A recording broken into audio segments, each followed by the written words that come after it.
Et nous en venons au procès détournement de fonds au ministère en charge de l'action humanitaire. Le parquet a requis 30 ans de prison ferme et une amende de plus de 13 milliards de francs CFA contre le principal accusé, Hamidou Teyan.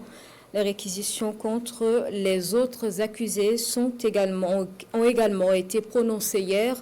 Journée donc de plaidoiries, et on note que la constitution de partie civile du RENLAC et de l'agence judiciaire de l'État a été acceptée, compte rendu avec Takan Kafando.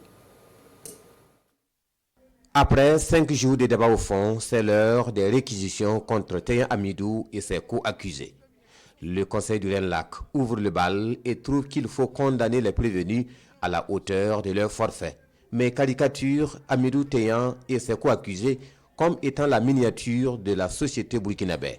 De bons parents pieux en apparence qui se livrent à des activités mafieuses. Maître Prosper Faraman interpelle toute la société à se remettre en cause, une société malade de son intégrité avec une administration publique où être honnête est devenu un handicap et où les milliards de l'État sont gérés avec légèreté. Et pour le préjudice moral, le RENLAC réclame la somme symbolique de 1 franc CFA.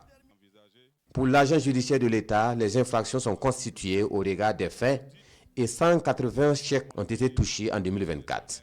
Le préjudice financier causé à l'État a été réévalué sur la base de l'ensemble des chèques endossés et touchés par les prévenus, soit 5 milliards 83 millions, et l'État réclame plus de 4 milliards de francs CFA à Teyan Hamidou, 115 millions à Bayilou Philippe, 52 millions à Madame Tarpaga Ouedraogo Petroni et 419 millions à Ouedraogo Salifou. L'État estime également avoir subi un préjudice moral au regard du discrédit sur la signature des mandataires et demande la somme symbolique de 1 franc CFA. Pour les ressources exposées dans le procès, non compris dans les dépenses, l'État réclame également la somme de 10 millions de francs CFA et ordonne la restitution du numéraire des biens meubles et immeubles fruits du détournement des prévenus. Le parquet, après avoir démontré la constitution des faits, requiert 30 ans de prison ferme et une amende de 13 milliards à Teyan Hamidou, la confiscation des biens issus de l'infraction au profit du trésor public.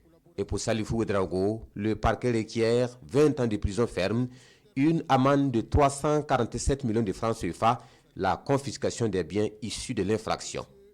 À Bayilou Philippe, le parquet requiert 11 ans de prison ferme, une amende de plus de 170 millions de francs CFA, la confiscation des biens issus de l'infraction. Et pour Madame Tarpaga Ouedraogo Petroni, le parquet requiert une amende de 285 millions de francs CFA, la confiscation des biens issus de l'infraction et la déchéance de sa décoration.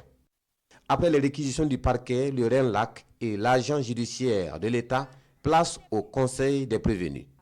À tour de rôle, les avocats ont relevé la bonne collaboration et la bonne foi de leurs clients depuis l'enquête de police jusqu'au débat en audience et ont demandé au tribunal le sursis pour leurs clients. Ils demandent également au tribunal de ne tenir compte en amende que la somme avouée par les prévenus, contrairement à l'évaluation de l'agent judiciaire de l'État et à la réquisition du parquet. Une clémence réitérée par les prévenus lors de leur dernier passage à la barre, où chacun, en plus du tribunal, a demandé pardon à la nation et au peuple burkinabé.